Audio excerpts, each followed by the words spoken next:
Hello guys, കുറച്ച് നാൾ മുമ്പ് നല്ല ഹൈപ്പ് ഉണ്ടായിരുന്നൊരു പ്രൊഡക്റ്റ് ഉണ്ട്. ആ സാധനം എൻ്റെ കൈ കിട്ടിയിട്ടുണ്ട്. അപ്പം നമുക്കത് എന്താണെന്ന് നോക്കി നോക്കാം. ഞാനിത് മിന്ത്രയിൽ നിന്നാണ് വാങ്ങിയത്. ഞാൻ ഓൾമോസ്റ്റ് എല്ലാ സാധനങ്ങളും മിന്ത്രയിൽ നിന്ന് തന്നെ വാങ്ങിക്കാറ്. കാരണം മിന്ത്രയിൽ ഒരുപാട് ഓഫർ ഉണ്ട്. ആദ്യം തന്നെ ഫ്രീ ഗിഫ്റ്റാണ്. ഇത് അക്വലോജിക്കയുടെ ഏതോ ഒരു സൺസ്ക്രീനാണ്.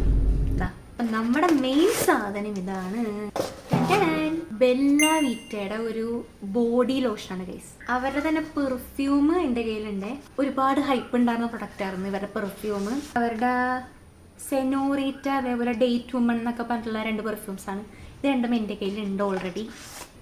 നമ്മുടെ മെയിൻ സാധനം നമുക്കൊന്ന് നോക്കി നോക്കാം. പാക്കേജിംഗ് ഒക്കെ നൈസാണ്, നല്ല ഭംഗിയൊക്കെ ഉണ്ട് കാണാനായിട്ട്. നമുക്കൊന്ന് അപ്ലൈ ചെയ്ത് നോക്കാം. അപ്പോൾ ഗൈസ്, ഇതിൻ്റെ ഒരു ടെക്സ്ചർ വന്നിട്ട് ഒരു ക്രീമി ടെക്സ്ചറാണ്. ഇതിൻ്റെ സ്മെല്ലാ ഹൈപ്പ് ഉണ്ടോ എന്ന് നോക്കുകയാണ് ഗൈസ്. നല്ല അടിപൊളി സ്മെൽ കേട്ടോ, എനിക്ക് ഭയങ്കര ഇഷ്ടപ്പെട്ടു. കയ്യിൽ ഞാനൊന്ന് അപ്ലൈ ചെയ്ത് നോക്കിയപ്പോൾ പെട്ടെന്ന് തന്നെ അബ്സോർബ് ആവുന്നുണ്ട്. നല്ലൊരു ലൈറ്റ് വെയിറ്റ് ആണ്. നമ്മുടെ കയ്യിൽ എന്തെങ്കിലും നമുക്ക് ഇട്ടു എന്നുള്ളൊരു തോന്നലൊന്നുമില്ല. നല്ലൊരു അടിപൊളി ബോഡി ലോഷൻ ആയിട്ടാണ് എനിക്ക് തോന്നുന്നത്. പെർഫ്യൂമിന് കുറച്ചും കൂടി സ്മെല്ല് കൂടുതലാണ്, പക്ഷേ ഈ ബോഡി ലോഷന് അത്രക്ക് സ്മെല്ലൊന്നുമില്ല. ഒരു മൈൽഡ് ആയിട്ടുള്ളൊരു സ്മെല്ലാണ് ഉള്ളത്. ഒരു ഫ്രാഗ്രൻസ് ലവറൊക്കെയാണ്. ഒരു നല്ലൊരു പെർഫ്യൂം വേണം ആഗ്രഹിക്കുന്നവരാണെങ്കിൽ ഞാൻ ഈ സാധനം നിങ്ങൾക്ക് സജസ്റ്റ് ചെയ്യും. ബെല്ല വിറ്റയുടെ പെർഫ്യൂമിൽ 2 പെർഫ്യൂമാണ് ഞാൻ യൂസ് ആക്കിയിട്ടുള്ളത്. ഇങ്ങനെയാണ് അവരുടെ ഒരു പാക്കിങ്. ഇങ്ങനെ ഓപ്പൺ ചെയ്യുമ്പോൾ ഇങ്ങനെ അവരുടെ ഭംഗിയൊക്കെ ആയിട്ട് വരും. അതിൽ എനിക്കിഷ്ടപ്പെട്ടത് അവരുടെ ഡേറ്റ് വുമൺ എന്ന് പറഞ്ഞ പെർഫ്യൂമാണ്. ഇത് കുറേ നാൾ മുമ്പ് ഫേമസ് ആയിട്ടുള്ള പ്രൊഡക്റ്റാണ്.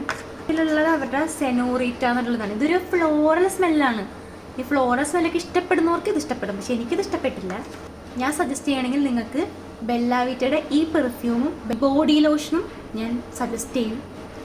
ഈ ബോഡി ലോഷൻ ഇട്ടിട്ട് നമ്മൾ ഈ പെർഫ്യൂം ഇട്ടിട്ടുണ്ടെങ്കിൽ ഒരു 24 hours ആ ഒരു സ്മെല്ല് നമുക്ക് മെയിൻറ്റെയിൻ ചെയ്യാൻ പറ്റും. അപ്പം ഒരറിവും ചെറുതല്ലല്ലോ. അപ്പം ഞാൻ എൻ്റെ അറിവ് നിങ്ങൾക്ക് പകർന്നു തന്നു മാത്രം. ഇത് എനിക്ക് ഇഷ്ടപ്പെട്ടുകൊണ്ട് മാത്രമാണ് ഞാൻ നിങ്ങളോട് പറഞ്ഞത്. അപ്പം എന്തായാലും നമുക്കിനി ഒരു അടുത്ത നല്ലൊരു വീഡിയോ ഇട്ട് കാണുന്നവരേക്കിനും ബൈ.